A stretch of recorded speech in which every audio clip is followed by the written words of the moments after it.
Magandang gabi po, Pag-asa Weather Update.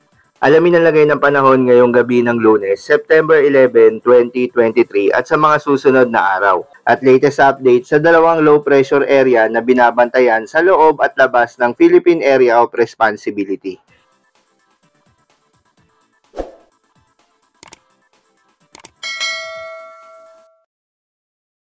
Patuloy po nating minomonitor ang low pressure area dito sa loob ng Philippine Area of Responsibility.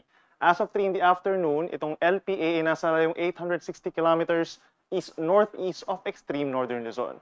Base po sa ating analysis, mababa pa rin ang tsansa na itong LPA ay maging isang bagyo sa loob po ng 24 oras. Samantala, yung trough o yung extension nitong LPA siya nagpapaulan pa rin po dito sa may extreme northern Luzon.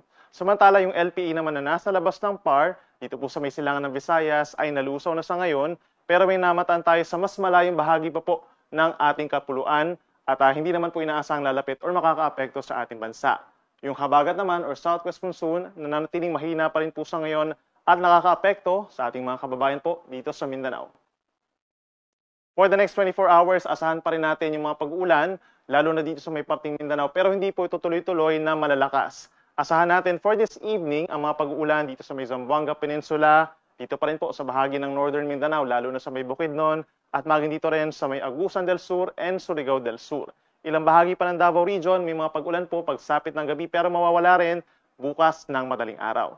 Samantala sa Visayas, sa mga susunod na oras, meron na po tayong mga localized thunderstorms. Kita itong mga kulay puti dito po sa may Negros Provinces, sa may Samar Provinces, at dito sa malaking bahagi ng Panay Island, at dito sa malaking bahagi ng Luzon, bahagyang maulap hanggang maulap sa mga susunod na oras. Pero meron din mga localized thunderstorms, kagaya na lamang dito sa malaking bahagi ng Palawan, dito po sa malaking bahagi ng Northern Luzon, itong Cagayan Valley, sa may Cordillera Region, possible din po yung mga localized thunderstorms na hindi naman po tuloy-tuloy, pero possible po na magtagal between 1 to 2 hours. Samantala, itong low pressure area na ating patuloy na minomonitor, by tomorrow ay inaasahan pong halos dun lamang po siya, dun sa may area sa may North Philippine Sea. Then pagsapit po ng Tuesday hanggang Thursday ay unti-unting lalapit itong low pressure area dito sa may Northern Luzon at maring ito ay mag-enhance ng southwest monsoon or habagat na siya magpapaulan sa malaking bahagi ng Luzon and Visayas pagsapit po ng Wednesday at Thursday.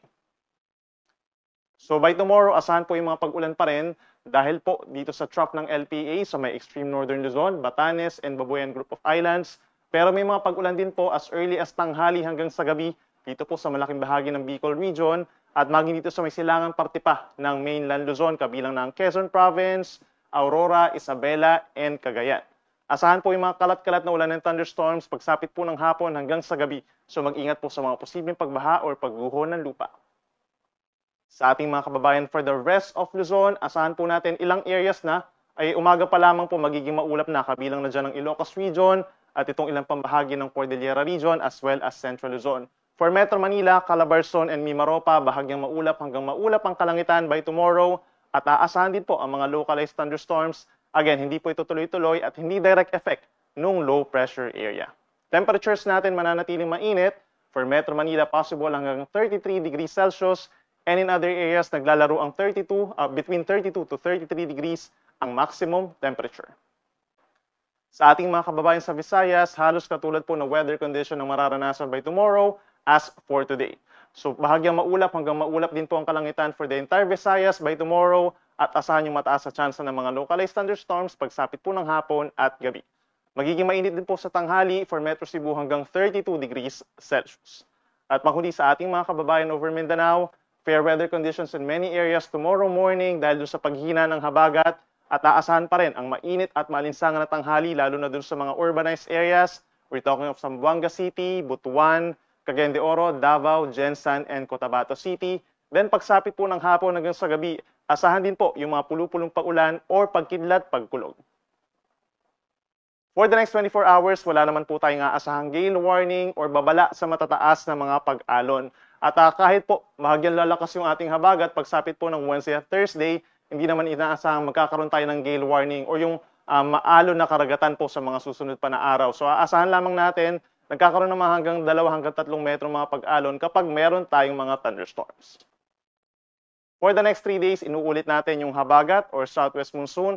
Maring magbalik po pagsapit po ng Wednesday at Thursday at magpaulan sa malaking bahagi po ng Luzon and Visayas. Gagaya na lamang dito sa Metro Manila, pinapayuhan natin na magdala po ng payong pagsapit po ng Miyerkules at Huwebes dahil sa maulang panahon. Kabilang na rin dyan ang malaking bahagi pa ng Central Luzon and Calabarzon. Ay yung mga pag-ulan natin, mga light to moderate with at times heavy rains at posible ito magdulot ng mga pagbaha or pagguho ng lupa. Pagsapit ng Friday, hihina ng bahagyang habagat, aasahan na lamang po ang mostly cloudy skies at mayroong mga kalat-kalat na ulan pagsapit ng hapon.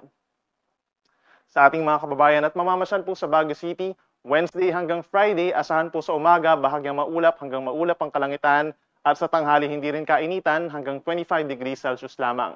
Sa hapon hanggang sa gabi is mostly cloudy skies na at makakaranas na ng mga pag-uulan at natural lamang po ito kapag meron tayong southwest monsoon.